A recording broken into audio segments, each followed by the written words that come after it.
everybody, it's Michael from Bay Area Hiking Guides, giving that information, giving you that knowledge to hike with confidence. And in this video, I'm going to talk about some of the craziest hikes I've ever done, some intense stuff. I get this question quite a bit, you know, out in the real world. Not to say I'm not cool or anything. Anyways, I'm up here in a real secretive location, question mark, question mark, question mark. It's got buttercups just popping up everywhere. So if you give this video 30 likes, I will definitely tell you where that location is. It's an awesome place to check out in the fall, too. And if you already know. Alright guys, stay tuned.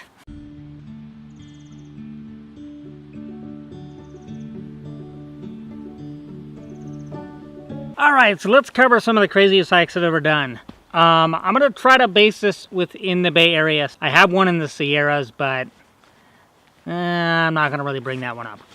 Gosh almighty, crazy, crazy. Now, these are crazy hikes. I do not recommend anybody to do them, just because you got to make sure before you do anything this crazy to get ready for it. And it can take years to get prepared for it. And to understand the distance that you're doing, understand how long it's going to take, understand you need to have enough water and food and where water is going to be available to you when you start getting out in distances is crucial. So you have to keep that into account. A lot of people don't do that, and that's just a no bueno. Well, one of them was a loop, but if you're doing a through or you're doing a loop, have someone know where you're going, what your route's going to be, where you're going to be at, have pinpointed locations to where you can contact somebody if need be, where you can kind of give up, wave the white flag. Because my body took a pounding through these hikes, and there was some times where I was like, yeah, I don't know, man, this is, you know, bow to your sensei. Let's see, I'm going to talk about the Marin Hike. The Marin Hike was about a 22-mile hike.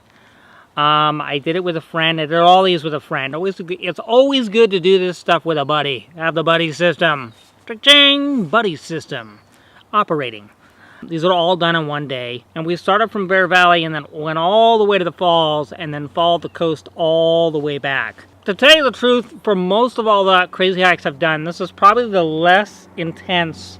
We did a lot of elevation gain, and it got pretty tense in times where we spent a lot of time just resting and making sure that we, you know, took breaks and we ate and had food. And probably about the halfway point we had to get water, filter water, to continue on to our journey. The guy that I was with didn't tell me before, so communication's very, very important between you and your buddy on the buddy system.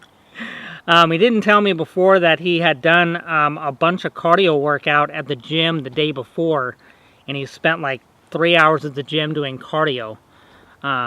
Just insane. I'm not a gym member, although I'm a premium member of Mount Diablo. But he went to the gym and he did all this cardio, and then we had to cut it short because we were originally trying to do a 24, and then we had to cut it down to a 22, 23. You know, knock a mile or two off because he was going through some troubles. Beautiful hike though. We did it in May. I think it was May or June, and just a gorgeous hike.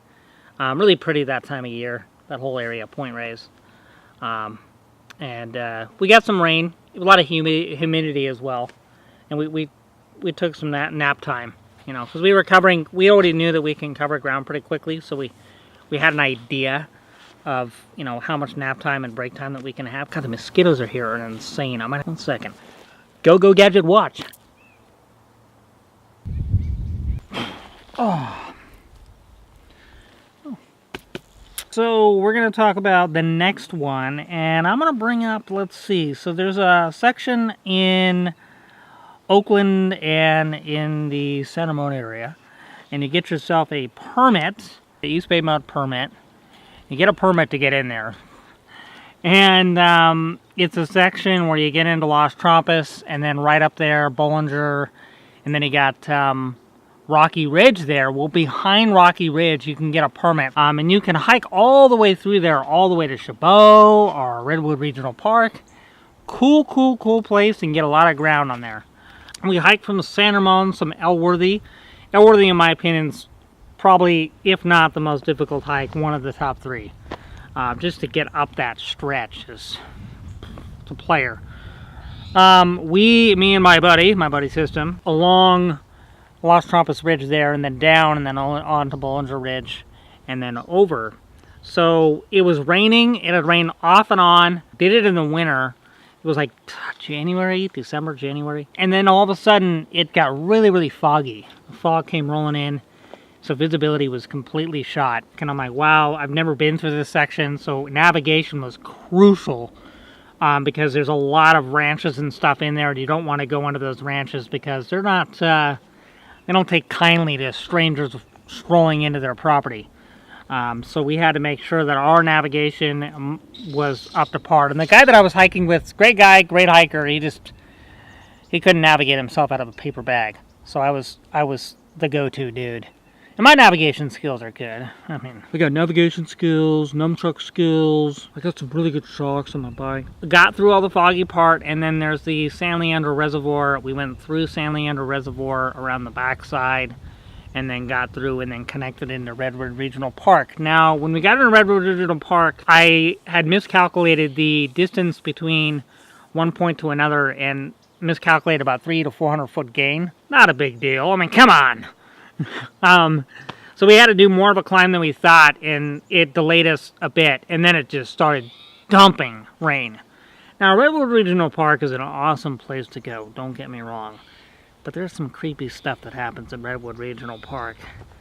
You know, there's kind of some kind of cult in there. We were there, it was pouring down rain. We had a little bit of moonlight that was somewhat filtering through the redwoods, but that was it. And then we lost the moonlight. And trails were poor condition because they had a bunch of debris and trees that fall down. This is like when we had that bad storm a few years ago. And when did we not have bad storms? Nobody at the park, and it was pitch black, pouring down rain, and we were crawling underneath fallen down trees in the mud, or at least I did, you know, commando. It was kind of intense. And then I had my wife pick me up at, there's a few parks that you have before you get into Lake Chabot, and we had her pick us up at this particular park. So we did that, and that was fun. But they met us there. They had burritos for us. We had all of our wet clothes. It was actually police department was sitting there in the parking lot at night at like 9 o'clock at night. We started like 6 a.m. and then we got to the car at 9 o'clock at night. And he was like, okay, you know, like these guys are just crazy. That was cool. That was a good hike. It was a good hike. Definitely, you have to understand that when it rains or it's muddy, it is going to delay you massively more than you think it will. The next hike is probably the number one. Not to do with the fact that it was just the mileage alone, but it was the elevation gain that we had to do it. And it was just insane. Do not recommend it for anybody unless they are totally ready, totally trained.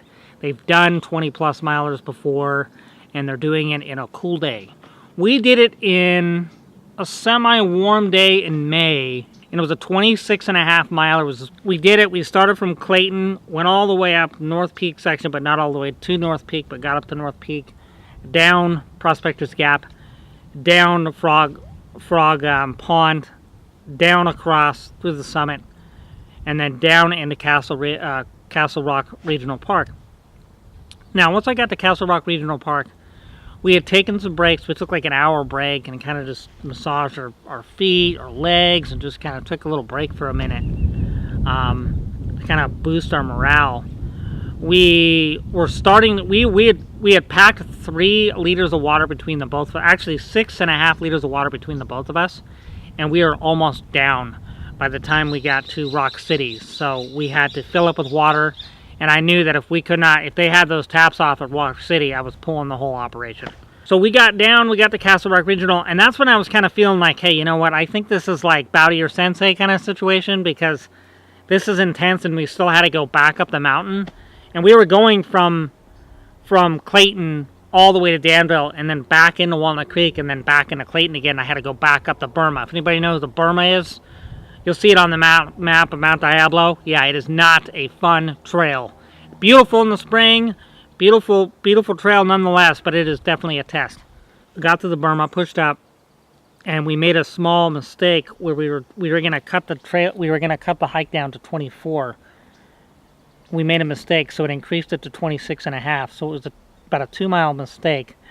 and we went left on Governor instead of going up the Mother Trail. But then again, I've heard stories of the Mother, and I've done the Mother, and the Mother's pretty intense too. Not Mother, we call it the Mother Beep. That's pretty much to explain the Mother Trail. So we pushed through, and I was starting to go through stages of heat exhaustion, little signs, and I was like, all right, we need to get back to the car as soon as we can. So we had to head back to the car. We had no reception, and then climbed back down, got to Eagle Peak, and then finally got back to the car. It was a tough hike. I took some days of rest, that's for sure. Fun. I mean, I was capable of doing it in a book that I read, and I saw the book, and I'm like, oh my god, this looks cool, the marathon hike. Hey now! And I went and did, and they were like, hey, let's do the marathon hike. And I had a friend that was capable of doing 20-plus mile hikes, so yeah. And the other thing about the 26.5 mile hike was it was about 10,000 feet of elevation, a cumulative elevation gain, so that's some serious stuff. That's kind of the craziest stuff I've ever done. I don't recommend anybody doing that. I just wanted to bring up some of the crazy stuff that I've done, because I'm crazy, as Beth says. So, thank you, and I'd love to hear some comments about the hikes that you guys have done. Love to hear about them, some of the cool stories. That's what's cool about hiking, is you get out here in the wild, and you got some awesome stories to tell. It's like, hey, I mean, unless you don't want to tell stories, that's cool too. And this place is beautiful, so 30 likes, and I will tell you about it. I'm gonna get some hiking on.